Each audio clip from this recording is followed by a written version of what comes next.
To help demonstrate how to accomplish each step of our suggested sales process, we brought in a graduate of the College of Automotive Management, Kim Kavanaugh. Kim graduated from the college 11 years ago and has been a top producing F&I manager and sales manager ever since. She's been able to consistently maintain a per car average in F&I between $1,500 and $2,000 per unit in a variety of dealerships, including dealerships in affluent areas where cash paying customers and short-term lease customers are common. Now, Kim will demonstrate how to accomplish each step of our recommended sales process regardless of the customer type.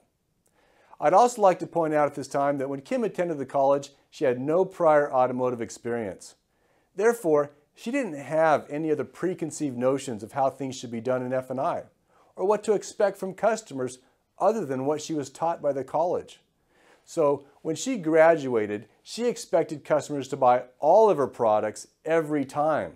As a result, she was instantly hired as an F&I manager without any prior automotive experience and quickly became number one. Now, she's intelligent and has been exposed to a number of different training companies and F&I methods over the last 11 years, working for some of the biggest dealer groups in the country.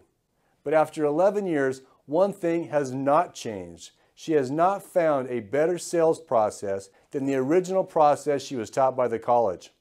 So if you are an experienced F&I manager, we encourage you to learn this process in its entirety before making your decision as to how you want to conduct your F&I business in the future.